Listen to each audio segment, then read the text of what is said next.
So Dan, I've seen a lot of your fights. I noticed in your fights you changed from southpaw to normal regular stance fighting, orthodox.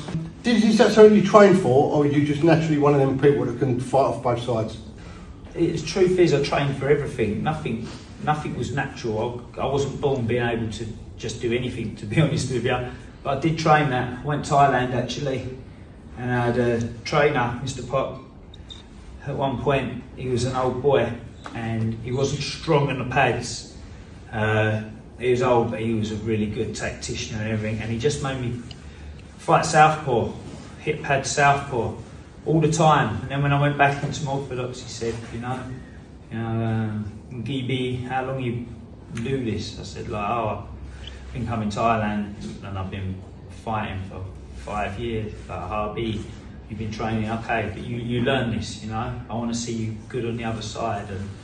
And yeah, it happened. I remember people, I'm really tall in the weight category as well. I was very, very tall for like welterweight.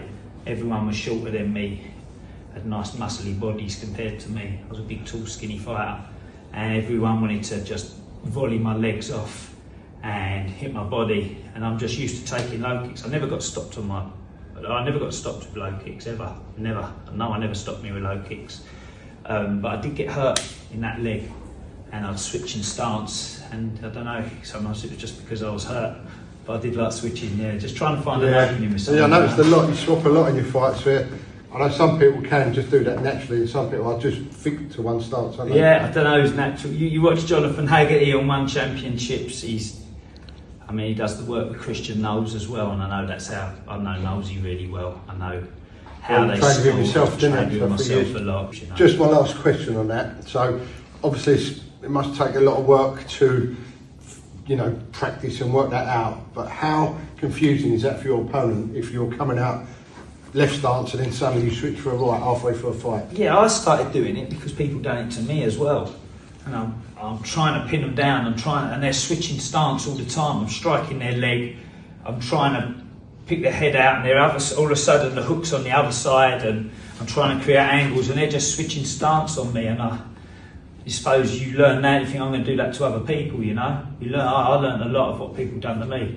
You learn from your lot. I lost 22 fights over things, a lot of losses. Some people go into like the hundreds of fights without losing anything like that. And they fought top opponents as well. A lot of people were undefeated because they've fought nobody, But I always wanted the hardest fights, to be honest with you, what I could get, who warranted to fight me.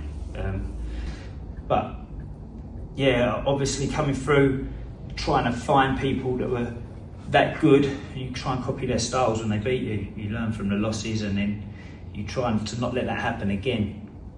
And that's obviously where you learn, and that's why I was switching my stances, what I was doing. You try not to make the same mistakes that you did in the last time, and then you lose again with other mistakes, and then you try and do it up, and then the wins are sweet, I lost 3 times in a row, twice through my career, and I got stopped twice on the second 3 loss when it happened before, and both times I was thinking, this ain't for me, I'm done, this is, I just ain't good enough at this, I'm not good enough to fight these people.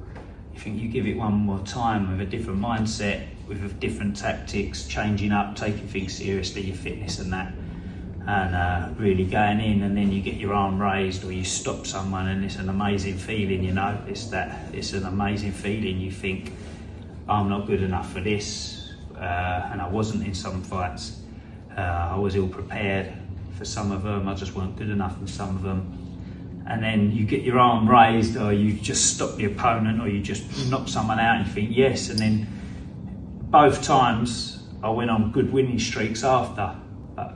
But it's definitely your mistakes where you learn to change up what you're doing. As you're saying, you took them losses, but some of your better wins with the titles and stuff were sort of at the end of your career, weren't they? Yeah, some wins. I lost a lot at the end though as well. I did lose a lot at the end. I was, something left, injuries as well. I don't want to make excuses. It's terrible when you make excuses. I took losses on fights, the big fights that you'd have seen, and I kept my mouth shut, to be honest with you. I didn't do, because I was watching other people going on. But I did my last fights with broken ribs.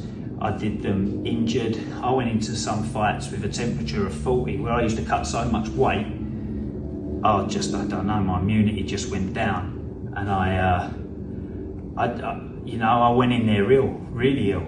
I remember I did a show for Kieran Kedal, my friend, top fighter, brilliant top fighter, superb Thai boxer, pure Thai boxer. Kieran put on a show, I think it was his first show, and I'd cut a lot of weight for this guy that I was fighting. I did it late, I did it all wrong, and I was so ill. I went in there, I had like a temperature of 40, I was sweating. I just slept in the changing room and then came out and fought. And and that guy, he'd have probably knocked me out and beaten me up on the day anyway. But there's reasons you lose as well, you know. But I never stood there afterwards and went, I only lost because of this. I'm not about that, mate, you know. I'm not about that at all. But there's no excuse, you know. Thanks, Dave. Thanks, Lee. Thank you, buddy.